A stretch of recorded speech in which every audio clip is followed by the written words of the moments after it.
Olá, você que nos acompanha, seja bem-vindo e bem-vinda ao Olhar Crítico, um programa de extensão e pesquisa sobre o jornalismo e cultura na vida social, feito pelo Centro de Crítica da Mídia e a pós-graduação em comunicação da PUC Minas.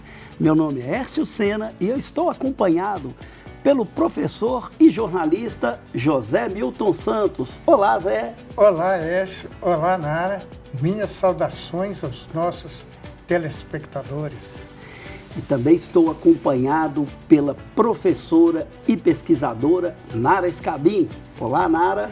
Olá, Hércio. Olá, Zé. É um prazer estar aqui com vocês sempre. Olá também, pessoal de casa. No programa de hoje vamos falar sobre a cobertura mediática sobre a presença do presidente Lula na Assembleia Geral da ONU, a partir de pesquisa realizada pelo professor José Milton Santos. E também a professora Nara Scabin vai conversar conosco sobre a taxa de juros e a política econômica do governo Lula e a cobertura da imprensa sobre este tema. Zé, para começar a nossa conversa, o que é a Assembleia Geral das Nações Unidas, só para localizar aí o nosso espectador. Antes, talvez seja interessante a gente falar um pouco sobre o surgimento da ONU. Sim. A ONU substituiu a Liga das Nações. A Liga das Nações foi criada pelo Tratado de Versalhes em 1919, ao término da Primeira Guerra Mundial. E seu objetivo principal era prevenir as guerras e manter a paz. E fracassou, tanto que ela morreu por inanição. Depois da Segunda Guerra Mundial, foi criada a Organização das Nações Unidas, inicialmente com 51 membros, hoje 193, com o mesmo objetivo de propugnar a paz e evitar a guerra, além de contribuir para o desenvolvimento socioeconômico e ambiental da humanidade. Esses dois organismos internacionais, né, Nara, tanto a Liga das Nações quanto a ONU, vêm a duras penas, né, tentando mediar aí esses conflitos e às vezes sem muito êxito, né? Pois é, a gente vê hoje, né, quer dizer, o cenário que a gente tem de guerras, né, especificamente a gente pode pensar no genocídio, né, israelense na Palestina e da população árabe de maneira geral, também com os ataques no Líbano, né, e a ONU ali de mãos um tanto quanto atadas, né, diante desses processos. Zé, e tem uma coisa interessante, né, porque na abertura da Assembleia Geral da ONU, ela é feita sempre pelo Brasil, desde a sua fundação. A que se deve esse prestígio e esse fato? A Assembleia Geral da ONU foi presidida pelo Oswaldo Aranha, chanceler brasileiro, durante os anos de 48 e 49. Ele foi o segundo presidente. Então, durante 3 anos, o Brasil fez a abertura. Em 1955 é que começou essa tradição não inscrita, que é da abertura ser sempre feita pelo representante brasileiro, geralmente o presidente da República. E é um sinal de prestígio em relação ao Brasil? Como é que você vê isso? Sim, um sinal de prestígio. Inclusive, foi durante a presidência da Assembleia Geral, né, pelo chanceler Oswaldo Aranha, que foi feita a partilha da Palestina, que deveria dar lugar a 2 nações, a nação dos judeus e a nação dos palestinos. Bom, agora a gente vai para uma pergunta da estudante Lavínia Fernandes. Olá, meu nome é Lavínia, eu sou aluna do 6º período do curso de jornalismo da PUC Minas, na unidade São Gabriel, e minha pergunta hoje é para o professor José Milton. Professor, considerando a participação do presidente Lula na Assembleia Geral da ONU nessa semana, como o senhor avalia o posicionamento do Brasil no cenário internacional sob a liderança do presidente? E especialmente em temas como a mudanças climáticas e a busca por um mundo multipolar. Muito obrigada. Realmente, a partir do ano passado, o Brasil voltou a ter uma voz ativa no plano internacional. Porque durante o período do Bolsonaro, evidentemente, nada aconteceu e ele, inclusive, tinha que abandonar a Assembleia. E na Europa, quando ele participava de reuniões, numa das vezes ele só teve como interlocutores os garçons. E o Lula foi requisitado, não pôde atender a todos os pedidos de reunião que ele teve na curta permanência na ONU, na sede da ONU. E como é que você vê, Zé, voltando aqui a essa questão, a gente vai explorar ainda mais alguns temas aí nesse pronunciamento do Lula, né?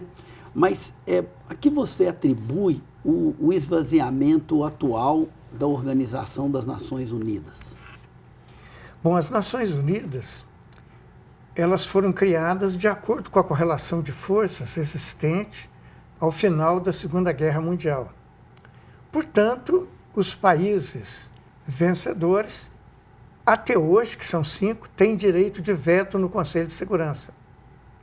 Porque as decisões da Assembleia não são impositivas. As do Conselho de Segurança, sim. Inclusive, aqueles que não acatam, em princípio, deveria ser sujeito a penalidades. Uhum. Mas esse esvaziamento se dá, em grande parte, pelo desrespeito às decisões da ONU. Os Estados Unidos invadiram o Iraque, participaram com a OTAN da invasão da Líbia, sem nenhuma autorização da Assembleia Geral. A Assembleia Geral já tirou várias resoluções, autorizando a criação do Estado da Palestina. E já tirou resoluções pedindo o fim da guerra. Israel não deixa criar o Estado palestino e nem acaba com a guerra, porque essa guerra não começou agora. Ela é intermitente desde 1948. No caso da invasão do Iraque, parece que, inclusive, contrariando uma decisão do Conselho de Segurança, não é isso, Zé? Não chega a contrariar, porque os Estados Unidos têm poder de veto, então a resolução não chegou a sair. Embora tivesse o apoio da maioria, foi vetado. Então, é uma organização, um organismo internacional, mas submetido ainda ao poder das grandes potências hegemônicas do mundo, né? Exatamente, né? Acho que o que o Zé traz na fala, na pesquisa dele, acho que mostra muito bem isso, né? Quer dizer, tem esse papel importante, mais simbólico até do que qualquer outra coisa a ONU, historicamente falando, né? Mas na prática ela está submetida às grandes potências, às nações ricas, aos seus interesses políticos, econômicos, militares, que são também interesses econômicos, né? No limite, e ela acaba funcionando muito mais para legitimar essa estrutura de poder e o poder dessas nações, né, que estão aí no topo, né, nesse cenário internacional, do que de fato para construir um equilíbrio, construir a paz, né, que seria o projeto original da ONU, porque a paz não interessa para esses países, né? A verdade é essa. Zé, qual foi a repercussão do discurso do Lula na abertura da Assembleia Geral da ONU? Como é que você viu aí o tratamento da mídia sobre esse pronunciamento? A mídia internacional deu um tratamento muito positivo. Os grandes jornais, aqueles formadores de opinião, elogiaram muito a posição do Lula. Agora, internamente, nós tivemos reações muito controversas. Por exemplo, a mídia comercial, de uma maneira geral, ela criticou a posição do Lula. O Estadão colocou em manchete: Lula é um anão diplomático. A UOL, feita pelo Folha de São Paulo, colocou: Lula na ONU. Presidente faz discurso ameno, mas cutuca Bolsonaro e Elon Musk. Bom, e logo em seguida vai afirmar que o discurso foi um vexame. O Estadão publicou um editorial que chama Papelão do Brasil na ONU, onde esse editorial afirma: no governo Lula, o Brasil abandonou qualquer vestígio de independência na polarização geopolítica entre o eixo autocrático sino-russo-iraniano e as democracias ocidentais. a Assembleia Geral da ONU explicitou esse alinhamento. Sua imagem mais reveladora foi o boicote da delegação brasileira ao discurso do premier israelense, Benjamin Netanyahu. Enquanto isso, os diplomatas brasileiros persuadiam países do sul global, entre aspas, a apoiar a proposta da China para a guerra na Ucrânia, que na prática equivale à rendição de Kiev aos agressores russos. Então, esse editorial, eu fiz questão de pegar esse trecho, porque ele sintetiza, ele reflete essa posição da mídia comercial brasileira totalmente alinhada com os interesses hegemônicos das grandes nações, principalmente dos Estados Unidos.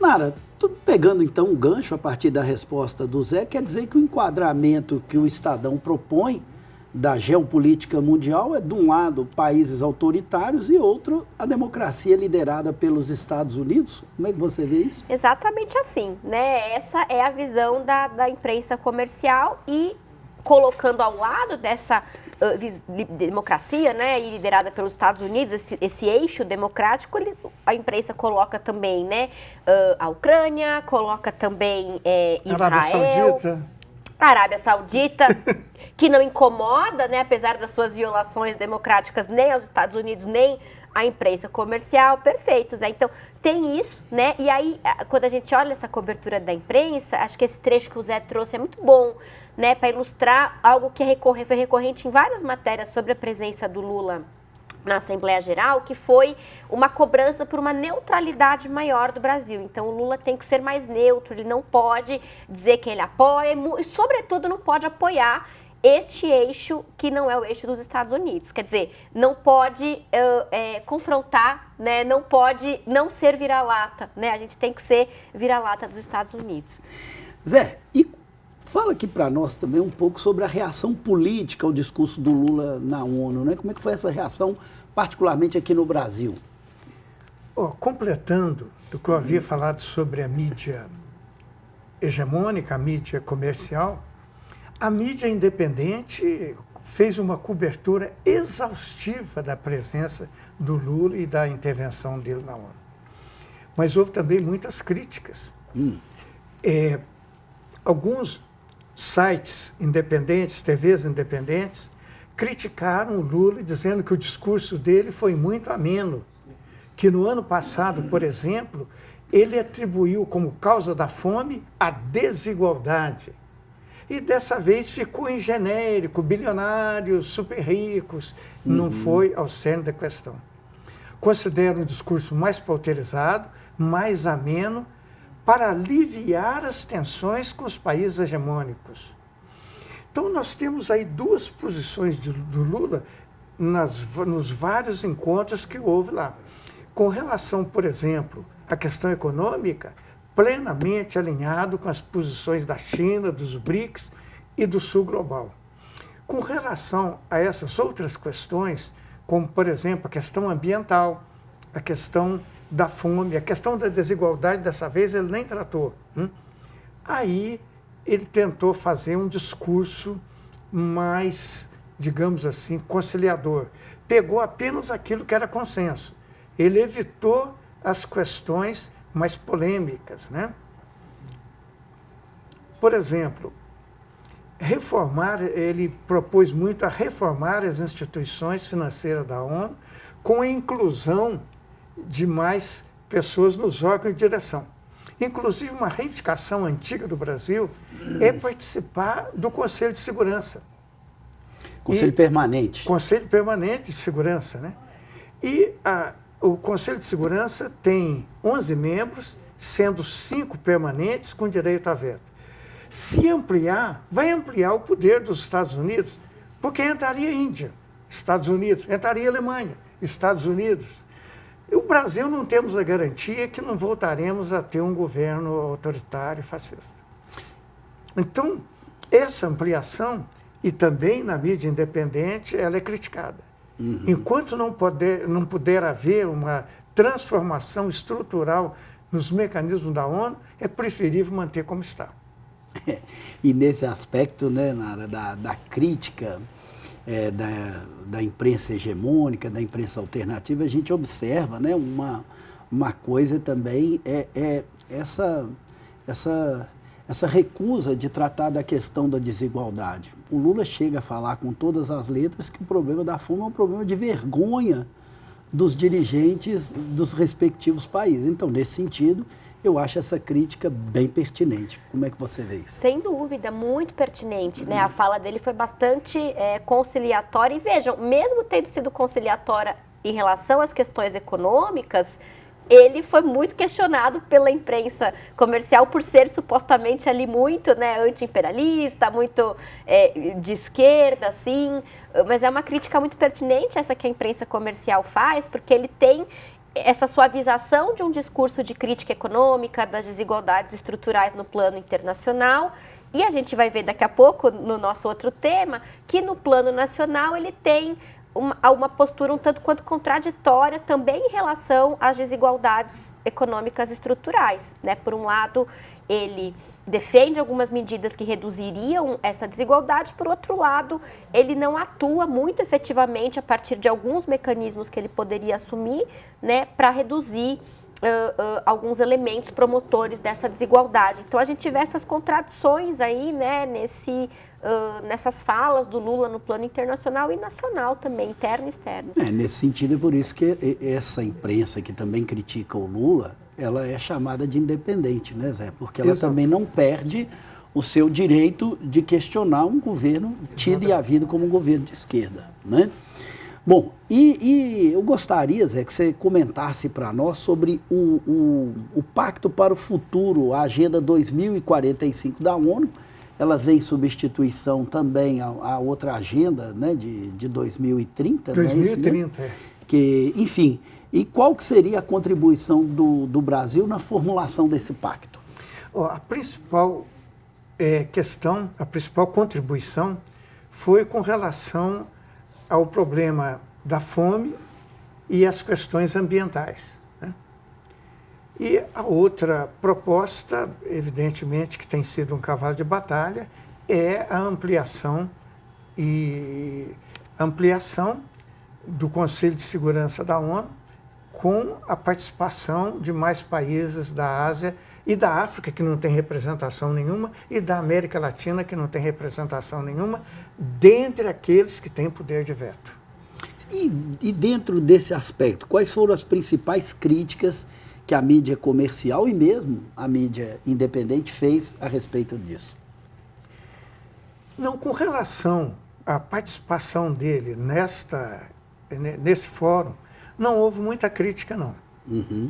Realmente, as posições que ele defendeu foram não só aplaudidas, como foram aprovadas quase por unanimidade, né?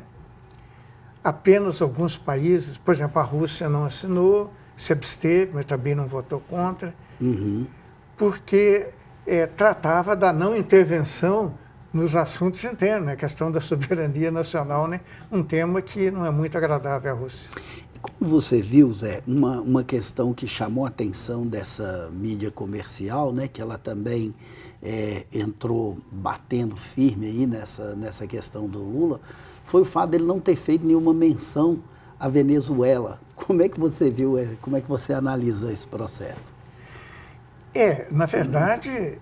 Foi uma escolha política dele? Foi uma escolha política. Essa crítica veio principalmente da mídia comercial. Local, brasileira. Brasileira.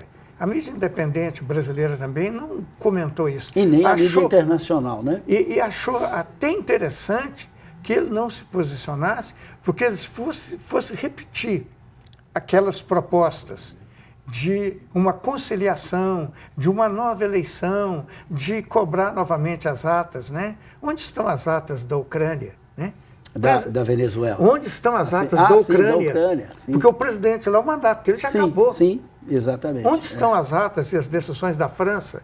Sim. Onde a esquerda ganhou a maioria e o presidente constituiu um gabinete de direita, né? Sim. Então, essa cobrança que era feita à Venezuela, que por sinal já cessou, é muito criticada pela mídia democrática independente.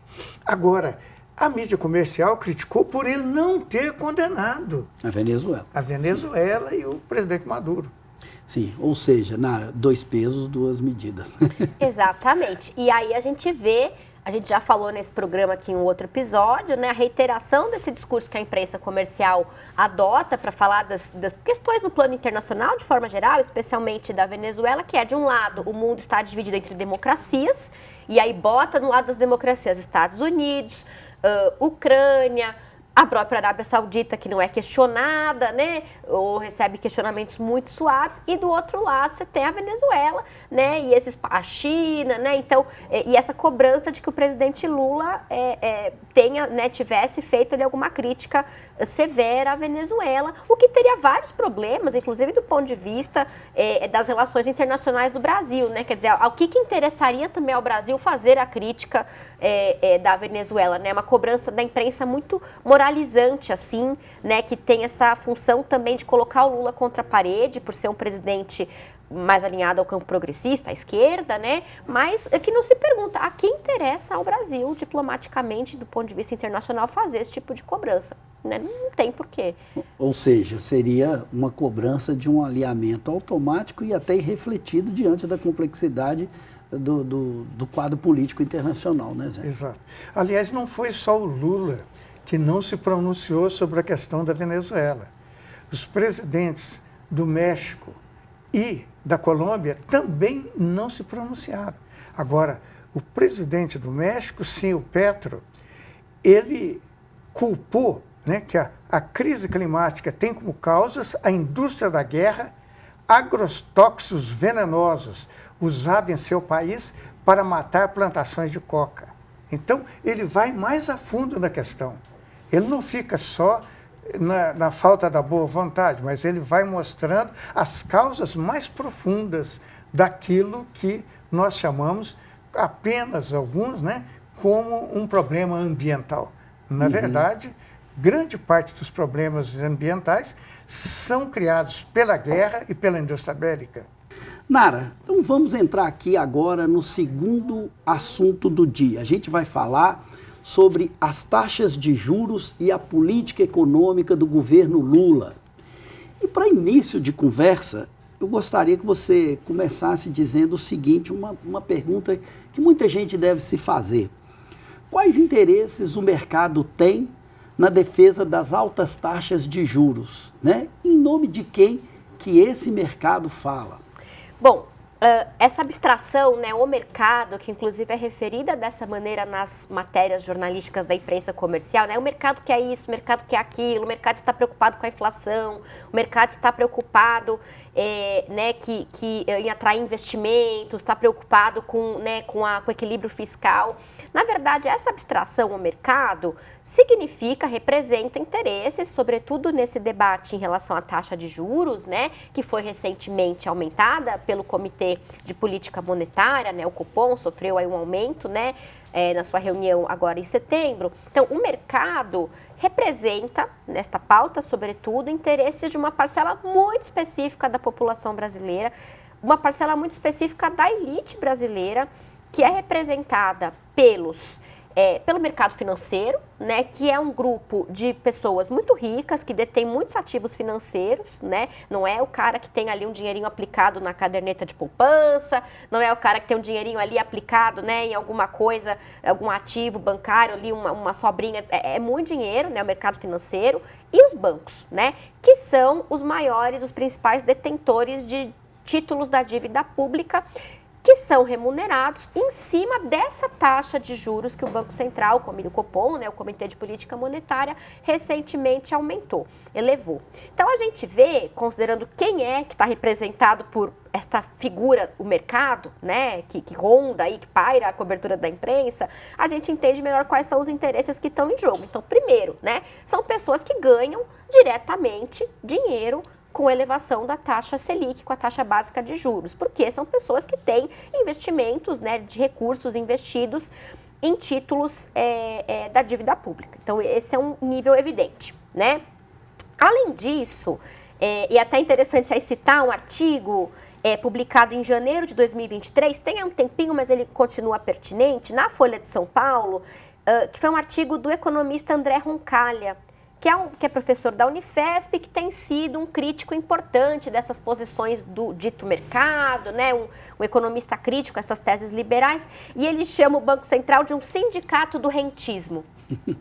Que está ali, uma boa expressão. Muito boa, né? Para defender os interesses do rentismo, que é esse setor do mercado financeiro e dos bancos, né? Então, tem por um lado isso, ganham dinheiro diretamente. Por outro lado, a gente pode pensar também que a elite, numa perspectiva de luta de classes, se beneficia com o aprofundamento da desigualdade social, com o aprofundamento do desemprego, né, aumenta a sua margem de lucro quando tem mais pessoas desempregadas, e taxa de juros mais alta significa mais desemprego.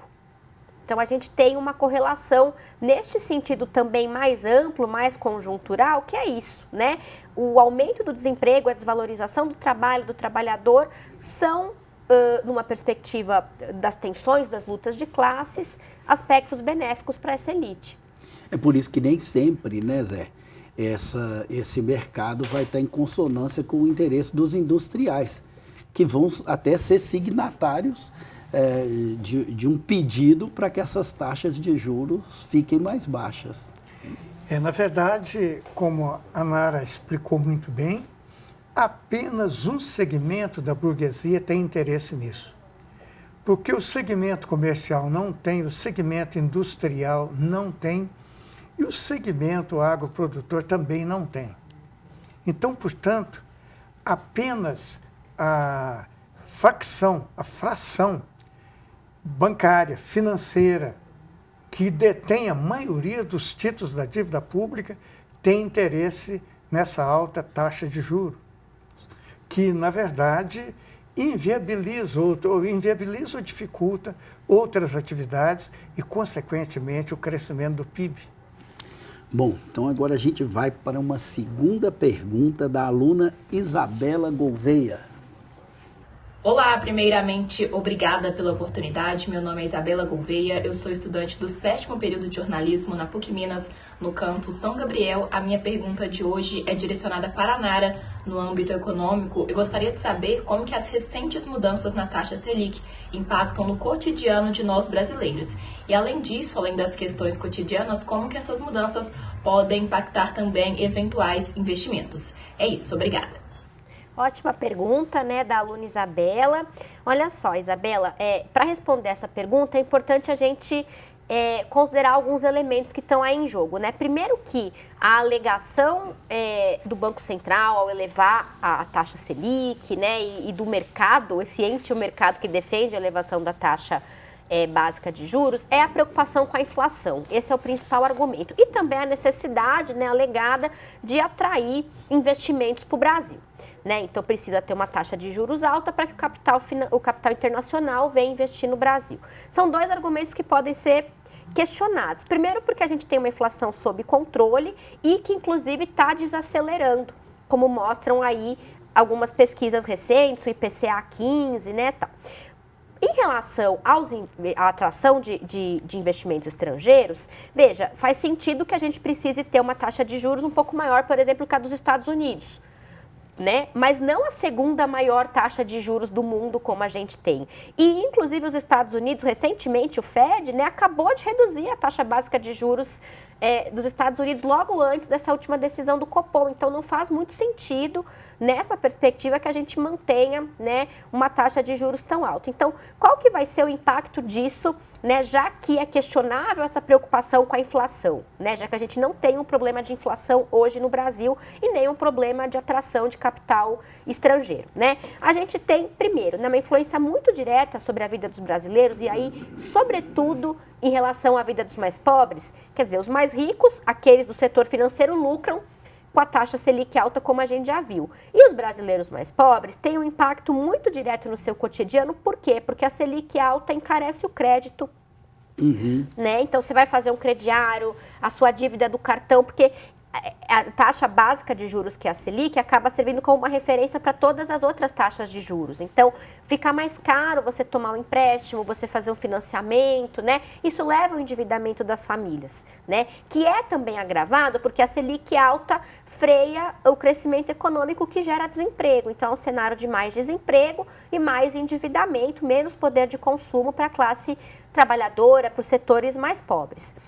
No longo prazo, como é uma questão também que a Isabela colocou, né, qual que seria aí o impacto da Selic alta? Né? A gente tem dois sentidos, dois modos aí em que a Selic impacta, né, a economia brasileira. Por um lado, os empresários não têm um estímulo muito grande para investir na indústria, para investir, né, no setor de serviços, porque o dinheiro vai render mais se ficar lá aplicado em títulos da dívida pública rendendo. Então, há um desestímulo, né, em relação a esses investimentos. E, por outro lado, se também você tem menos condição de compra da população, também existe uma expectativa menor de consumo, né? Então, também existe menos motivos para os, né, industriais, para os empresários investirem nos setores produtivos. Então, a gente tem uma estagnação econômica no longo prazo. Há uma atração, evidentemente, de investidores estrangeiros, mas a gente tem que se perguntar se a gente quer atrair esses investidores, que são especuladores, é um capital volátil, ele vem e ele vai. Né? Então, talvez não seja o melhor capital para a gente atrair. Zé, essa política, ela é vista como, por alguns analistas, né, como, inclusive, como uma sabotagem aos projetos do governo Lula. Em que medida que essa análise se sustenta em cima dessa relação? Écio, a remuneração, né, o serviço da dívida, que é o pagamento dos juros aos aplicadores em títulos públicos, essa despesa está fora das despesas primárias, que vivem cobrando que o governo, né, reduza seus gastos para que não haja déficit orçamentário. Mas essa despesa não está computada. Ela pode crescer o quanto for. E quanto mais crescer a despesa com o serviço da dívida, menos sobram recursos para saúde, educação, infraestrutura, assistência social e demais políticas extremamente necessárias, extremamente caras, e que o dinheiro é drenado para os especuladores, para os rentistas. Nara, e a taxa Selic, né, a subida dessa taxa, ela chegou a ser uma surpresa?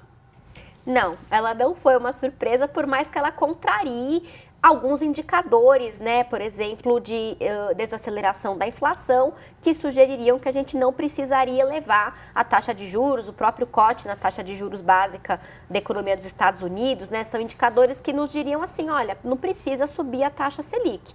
Mas não foi uma surpresa, primeiro porque o próprio Banco Central, como esse sindicato do rentismo, né, como fala o André Roncalha, já havia indicado na sua ata, né, na ata anterior, exatamente, né, da última decisão, que o cenário econômico no Brasil exigiria cautela. Então, já havia ali uma sinalização de que a taxa de juros podia subir, né? E quando a gente olha a cobertura econômica da imprensa comercial, a gente encontra várias matérias que indicam essa probabilidade alta de uma elevação da taxa Selic. Então, acho que tem dois sentidos principais em que essas expectativas aparecem na imprensa comercial.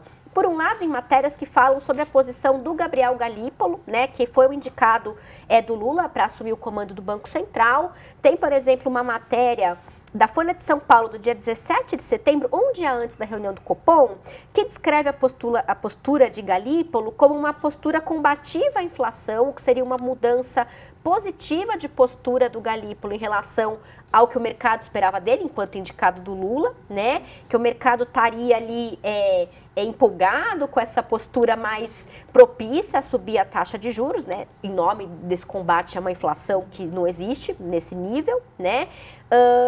E aí, então, tem essa ideia de que o Galípolo estaria tendo mais credibilidade perante o mercado. Isso já é indicativo de que o Banco Central aumentaria, né, a taxa de juros. E tem também, né, gente, uma série de matérias que vão apresentando ali as expectativas, né, do mercado em relação a essa elevação da taxa de juros. Então, matérias que dizem que os economistas do mercado dizem que é necessário controlar a inflação, que é preciso controlar a inflação, que está fora de controle, que tem que subir a taxa de juros, né? Essas matérias citam muito uma série de relatórios, né, e de documentos que o mercado emite, o Boletim Focus, por exemplo, que é uma pesquisa semanal com operadores do mercado, né, que vão indicando uma expectativa do mercado de que precisaria subir, né? E aí é interessante, porque quando o mercado diz, olha, precisa subir, ele não é um ente independente que tem ali uma autonomia de fato para falar isso. Ele é uma parte interessada, sim, ele ganha se subir. Então ele diz, precisa subir porque está ruim, e se subir ele ganha com isso. E os documentos que o mercado produz dizendo que precisa subir são usados pelo Banco Central como termômetro para essa subida. Então, a gente tem aí um conflito... O Boletim Focus, né? O Boletim Focus, exato. Por exemplo, né, tem aí um que inclusive, a gente sabe, bastante, no mínimo, enviesado, não só pelas expectativas supostamente técnicas do mercado, mas pelos interesses políticos, econômicos do mercado. Nara, você disse que não foi a expectativa foi confirmada, né? A que você atribui o papel da imprensa nessa geração de expectativa para confirmar o aumento da taxa Selic? Olha, a imprensa, nessa decisão do Copom e em decisões anteriores, né, que romperam uma tendência de queda, né, um ciclo de cortes na taxa Selic, inicialmente mantendo e agora aumentando. Então, a cobertura da imprensa desse tema, que traz à tona essas expectativas do mercado, né, que são expectativas, na verdade, de um setor muito específico da sociedade, da elite brasileira, né, da burguesia, como colocou o Zé, vão criando um ambiente propício, né, um ambiente que vai naturalizando que sim, a taxa Selic tem que subir, né, porque a gente tem risco de inflação. Então, cria-se um ambiente, e é muito problemático que esse ambiente ele é quase uníssono. A gente não encontra na imprensa comercial vozes distoantes, eventualmente encontra, você tem um artigo do André Roncalha na Folha de São Paulo, mas são vozes que estão nesse espaço mais limitado do colunismo, dos artigos de opinião. Então, de forma geral, é uma voz muito assim, coesa a favor da elevação da taxa de juros. E olha só, Hércio, a imprensa continua fazendo esse trabalho de já preparar o terreno de alguma maneira, em função dos interesses do mercado, obviamente, para possíveis novas subidas da taxa Selic, ou pelo menos para que não haja novas reduções, né? Por exemplo, a matéria do G1, do dia 25 de setembro, portanto, posterior à última reunião do Copom, né, fala da nova pesquisa IPCA, né, que é o índice de preços ao consumidor, né, 15, que mostra que houve uma desaceleração da inflação. E aí a manchete do G1 é assim, ó, vou ler para vocês. IPCA 15, 2 pontos. Preços sobem 0,13% em setembro, puxados por aumento na tarifa de energia elétrica.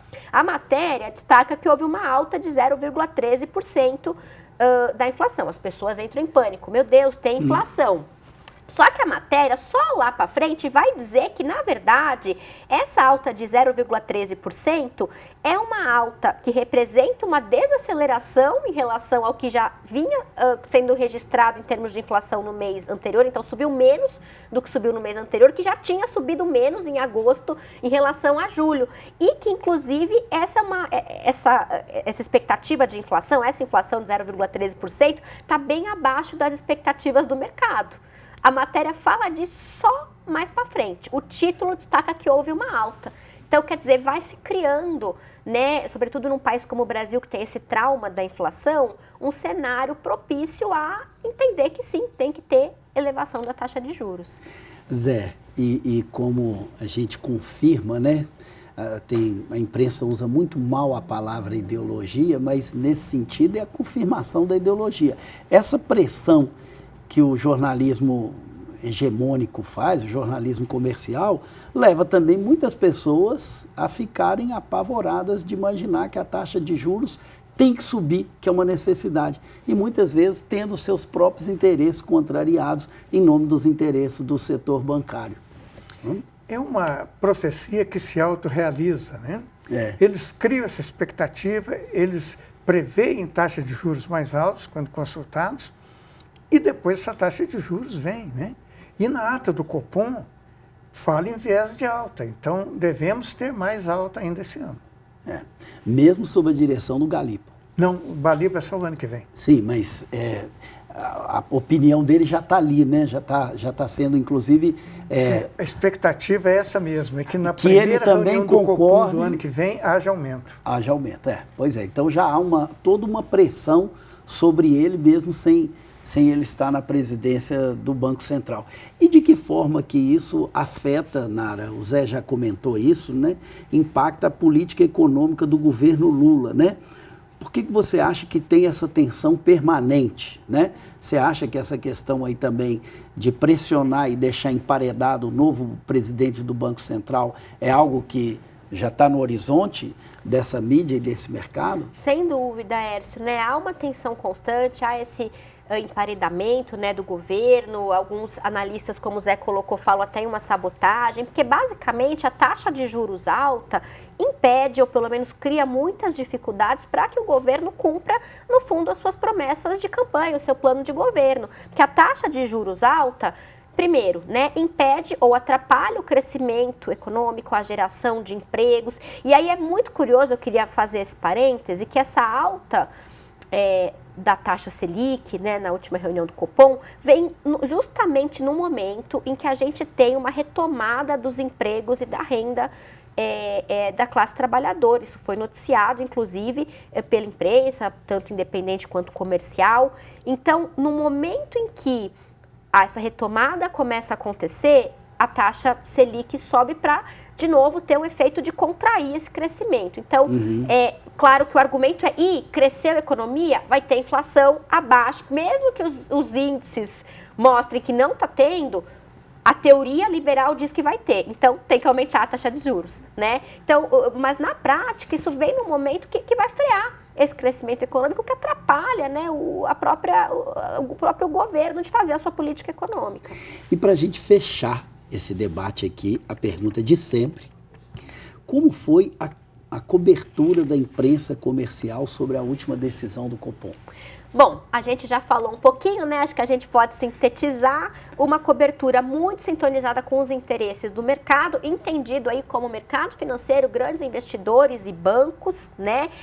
Isso corrobora uma tendência de cobertura, olhando principalmente aí para a Folha de São Paulo, Globo e o Estadão, que foram os veículos nos quais eu fiz esse levantamento, né, uma tendência que tem sido feita na cobertura econômica ao longo do governo Lula. Uma cobertura muito atrelada aos interesses do mercado, né, que sinaliza a todo momento o risco de inflação e que fala muito sobre o risco fiscal, né, e aí isso é uma coisa importante porque falam sobre o risco fiscal, que é a questão da dívida, do déficit público que o Zé já mencionou, e por isso, então, o Brasil precisaria aumentar a taxa de juros, porque por ter uma dívida alta, os países ricos têm dívidas até mais altas que a nossa, né? Mas isso não é tratado. Então, já que tem uma dívida pública alta, tem que aumentar a taxa de juros para atrair investimentos. Só que, olha a profecia autorrealizável do Zé, você aumenta a taxa de juros, você aumenta a dívida pública. E aí, como a dívida é alta, tem que aumentar a taxa de juros, quer dizer, isso não tem fim. É um ciclo vicioso, né? Só para citar um exemplo, no dia 30 de setembro, portanto, vários dias após, né, a decisão do Copom, o Estadão fez uma matéria, publicou uma matéria citando o Boletim Focus como fonte de informação, que é esse boletim, esse relatório feito a partir do que o mercado financeiro diz que acha que vai ter de inflação, né, a expectativa do mercado financeiro sobre a inflação. E aí a matéria do Estadão diz que, abre aspas, economistas do mercado financeiro esperam 2 altas de 0,5 ponto percentual nas 2 próximas reuniões do Copom. Então a gente já sabe o que esperar por aí. Bom, esse debate vai voltar. Nós, inclusive, devemos ter depois aqui um especialista discutindo macroeconomia conosco, mas agora a gente vai para a nossa dica cultural.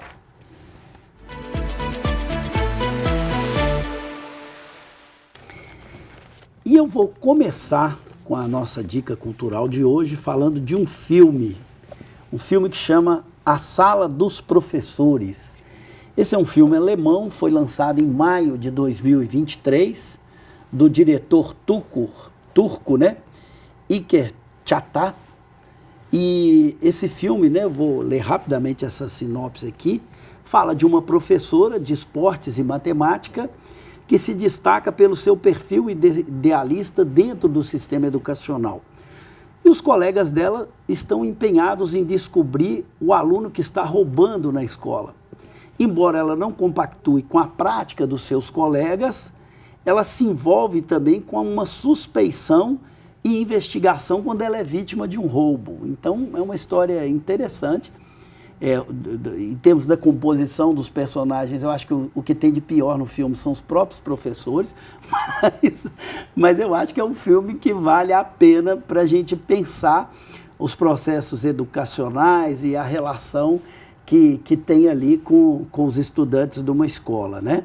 Esse filme está disponível nas plataformas Amazon Prime Video, YouTube e Google Play Filmes e TV, né? E, Nara, o que você tem de indicação para a gente hoje? Bom, hoje eu trouxe a indicação de um álbum, né, de um disco, que é o álbum Viagem, do Renato Ortiz, né? Ele é compositor e intérprete nesse disco, e é um caso curioso, é um disco de 2023, né, recente, porque o Renato Ortiz é muito mais conhecido como um dos maiores sociólogos brasileiros, né? Ele é professor aposentado do Departamento de Sociologia da Unicamp, mas ele também fez esse disco, né, com canções que ele compôs ao longo de quase 50 anos da vida dele, né? Ele contou, eu estive com ele agora recentemente num congresso da Intercom, ele contou que ele tinha um caderninho em que ele ia anotando essas letras, e aí ele recuperou, né, e fez a gravação, né, com a ajuda de um professor da USP, né, da Escola de Comunicações e Artes, que é o Eduardo Vicente, que ajudou a produzir o disco, né? E aí ele tem músicas ali que são dos anos 70, quando ele era estudante na França, e tem músicas agora de 5 anos atrás, né? Então é um disco que dá conta um pouco das memórias, né, de um dos principais pensadores do Brasil hoje. Muito bacana. E Zé, o que você tem para nós? A minha dica é o livro História da Riqueza do Homem, de Leo Huberman, que é um jornalista e historiador estadunidense. Essa obra já é uma obra clássica, porque trabalhando com a história, trabalhando com a economia, ele faz essa interdisciplinaridade de uma forma muito inteligente. Porque ele utiliza também, como um bom jornalista, é como se ele estivesse entrevistando, através de depoimentos, de registro da época, né, as vozes que normalmente não são ouvidas quando se trata da história oficial. O livro é de uma leitura extremamente agradável, em alguns casos até poético. Por exemplo, quando ele está relatando a vida nos mercados na Idade Média, que é um negócio belíssimo, né? E ele vai desde a Idade Média até a ascensão do nazifascismo e as suas primeiras políticas econômicas. O livro, então, termina lá para 1935 a 37. Entretanto, o livro foi atualizado. A historiadora Márcia Guerra escreveu 2 últimos capítulos que trazem até o século XXI a pesquisa dentro da mesma lógica e dentro dos mesmos objetivos do Leo Huberman. Eu até conhecia esse livro, mas com esse adendo aí que você falou, né? Vale até a pena ver, revisitá-lo, inclusive contando com essa nova edição. Bacana demais, E te agradeço, né? A gente vai encerrar o programa por aqui. Zé, muito obrigado pela sua presença, pelas suas contribuições, enfim, como sempre, né? Super valorosas. Muito obrigado a você, Edson, muito obrigado, Nara, e meus agradecimentos aos nossos espectadores. Nara, muito obrigado mais uma vez pela sua pesquisa, pelo seu trabalho e por compartilhar aqui conosco mais uma conversa super agradável. Eu que agradeço, Hércio, Zé, é um prazer estar aqui com vocês, conversar com vocês, aprender com vocês, e agradeço também a nossa audiência, né, que tem nos acompanhado de casa. E assim terminamos aqui o nosso programa. Lembramos a você que ele está disponível também no YouTube, nas plataformas Spotify e Deezer. Nos acompanhe por lá também. Um grande abraço e até a próxima semana.